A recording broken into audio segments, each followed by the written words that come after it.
All right. Good morning to those of you on the East Coast. Good morning also to those of you on the West Coast. Welcome to this SDCC exclusive edition of Movers and Shakers Unlimited.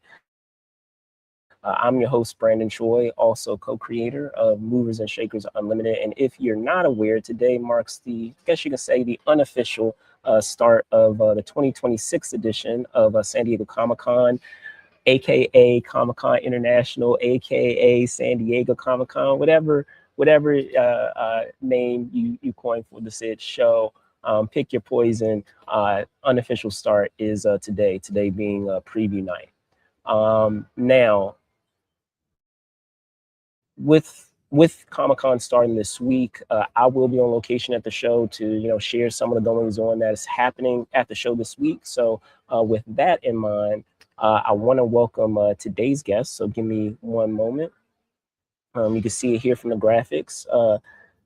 For the special guest that we do have for you this morning, he is not only the founder of Kinjin Story Lab, a creator-owned publishing studio developing original storyboards through innovative analog digital loop of email serialization and premium print editions. He is also the creator of the graphic novel Red Light Properties, a horror graphic novel that follows a psychedelic Florida shaman who exorcises haunted houses so that his realtor wife can sell them. It is my pleasure to welcome onto the show Mr. Dan Goldman. Let me bring him on now.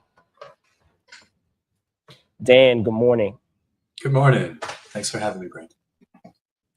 Absolutely, absolutely. So, first off, pleasure to have you on here. I know actually it's been a point to get you on the show, and I'm glad we were able to make it happen. Just to get get the ball rolling, how are you doing? How have things been? How am I doing? I am so tired right now, and I'm still at home. I haven't left for the show yet. I'm still in South Florida, but yeah, I'm good. It's a combination of I'm kind of at the end of my sprint and the beginning of the next one, so that's a feeling. But it's cool. I'm real excited. I've been talking for the last couple of weeks with friends of mine that I'm going to see and haven't seen in a while, and just looking forward to being back in the mix like this again. And I haven't done a San Diego Con in about 10 years, so I'm hyped. Wow. Yeah, for sure, for sure. And I will warn you ahead of time because you've probably been hearing this news too, that apparently there have been delays for those that are on the East Coast with, I guess, storms and things. So hopefully you don't get Mm, caught up in that. But yeah. uh, No, I'll just say, congratulations with Kinjin. Couple of months in, I feel like it's a good segue of what you were talking about of things being kind of hectic and still being the early days. But as someone who has been in the trenches and has been at the forefront of being able to encourage comic creators of self-publishing, can you just also share, what that feels like to finally have, what you have with Kinjin realized now being a couple of um, months in? yeah, I mean, I wouldn't say it's fully realized, but it's definitely started, and that's enough. Sure, sure, yeah, Like yeah, it's a thing in motion now. I have at this point only some of control now. Like it's the thing is alive on its own, which is great. It feels amazing. What can I say? Getting having our first book, the Red Light Properties hardcover unfinished business, having that be nominated for an Eisner is a huge deal personally, but also if you look at the other people in the category, like they're all huge companies, Viz and uh, yeah, you know the others. There's a lot, Tasha, stuff like that, and then there's for me it's just me, um, and I feel like that feels like a win for everybody else doing DIY publishing now because like there is space for this. There is space for this kind of recognition, and I know when I this is going to sound a little maybe self-aggrandizing, but when I opened the book, the cartons from the printer and I held that book for the first time, and I walked over to my bookshelves and I was like, this is as pretty as any of y'all. like I made a beautiful baby, you know, and maybe even prettier than the rest of the little shits. I don't know, but but you know, like I recognized that I had like just very beaming father around this book and everything else that is coming after this book. Is just that's the vibe, you know. It feels great. I've wanted to do this for years, and I kind of moved in and out of comics for a long time. Right. And I think I really started to see, like, coming out of COVID, like, you know, I worked a lot in video games, and then like that whole industry's been on fire, and I was like, let me build my own ship that nobody can shut me down or put me out of business or, you know, tell me I'm done, you know, and Right. that's what Engine is. So it feels amazing to have that vehicle to carry everything I'm going to do forward, you know? Yeah. Absolutely, and I feel like that's, you know, another great segue. So I appreciate you helping with the segues there, unbeknownst to you. But getting into what I understand you have with, and you can correct me if I'm mispronouncing this, but MANGITAs. Are you able to, you know, talk further about that? Because it's such a cool idea of being able to have a different means in which to have stories told Yeah. to readers. Yeah. All right. So it's mangitas, and so it's like MANGITAs. Okay. mangas, but little. Yes.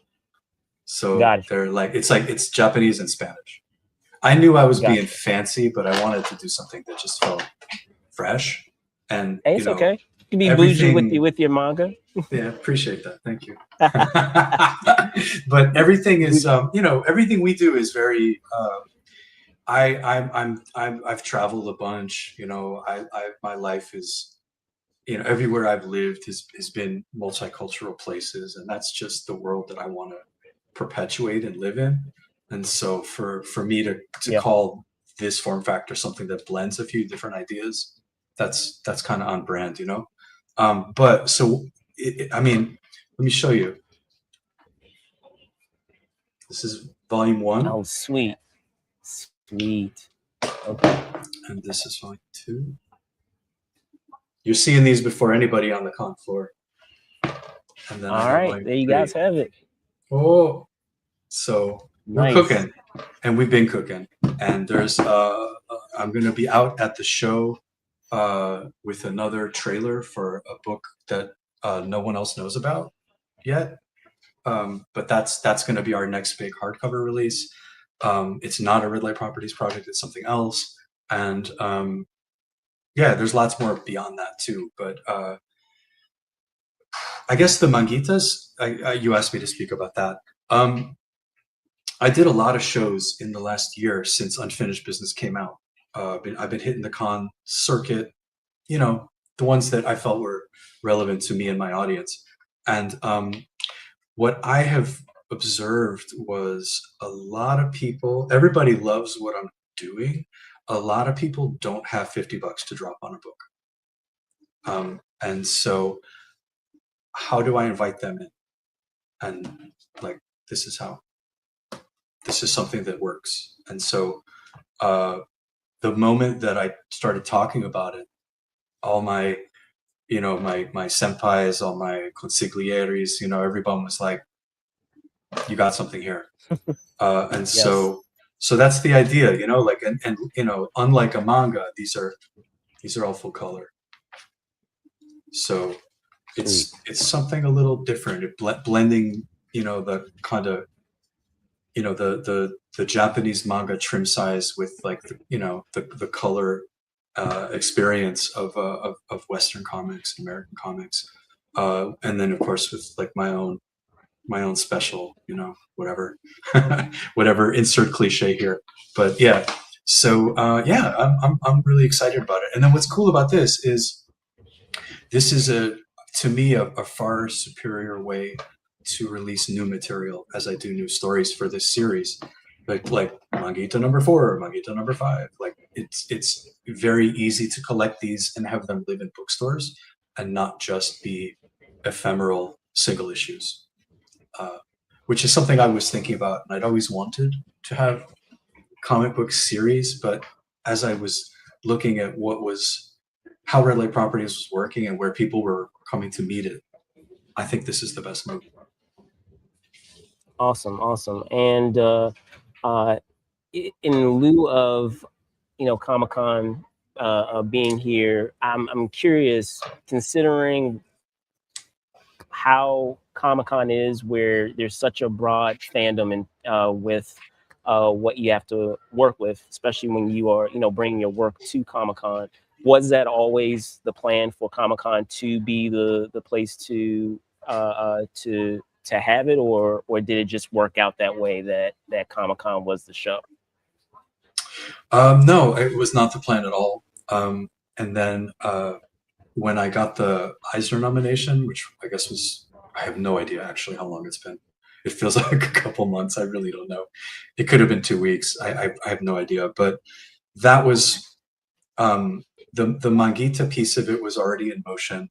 The new project that I have the trailer for was already in motion. But the idea of coming out to Comic-Con, with the possibility even of winning an Eisner, but just to be there and kind of celebrate with everybody all of our work, that felt nice.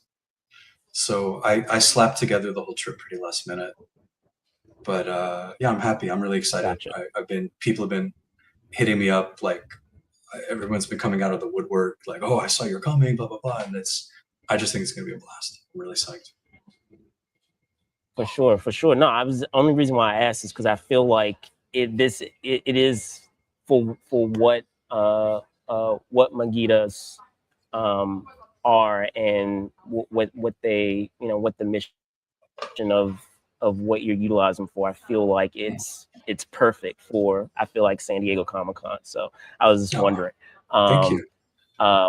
Yeah, absolutely. So getting into the release schedule that you have with these, I understand that you're going to be doing them bi-monthly. So are you able to share more with that and how that's going to work out? Yeah, it's a little. Yeah, the idea is to release the first 3 bi-monthly for sure.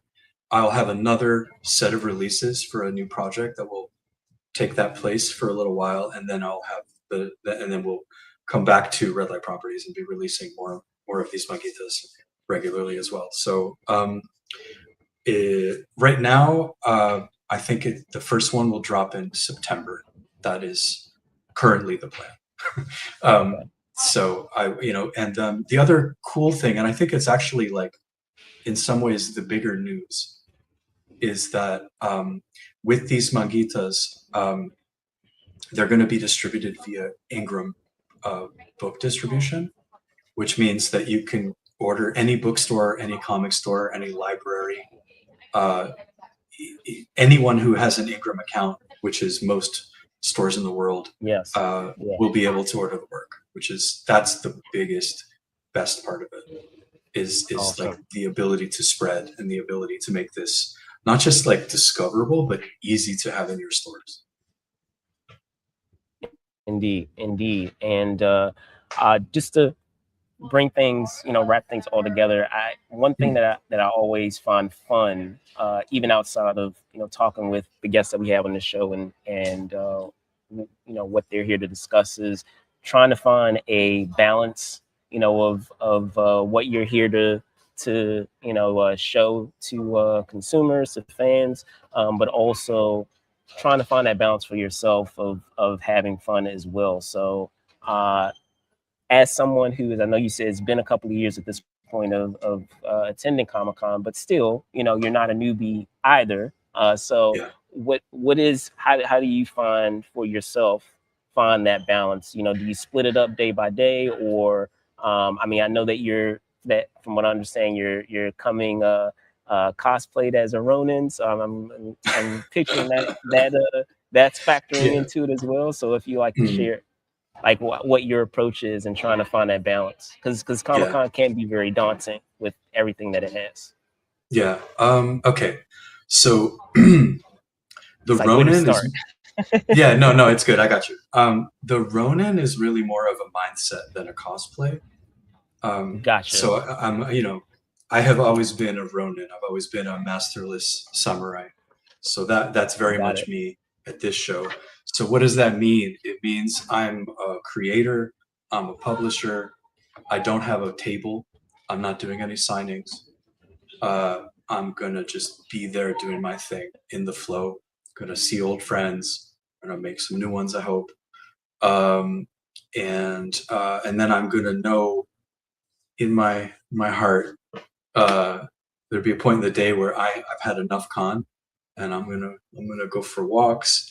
I'm gonna be outside. I want to go see the ocean, the Pacific Ocean. That kind of stuff too.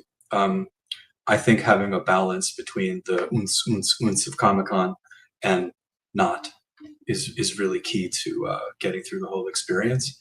And I know that I personally like my social battery goes quick, and I Yes. want Yeah. the chances. I want to have the chance to recharge and be fresh, so that like when the nighttime hangs, when we get to that point of every day, those usually go pretty late. Uh, I just want to be fresh and shiny and sparkly for that too. So not having a booth schedule, not having a table is a big plus this time.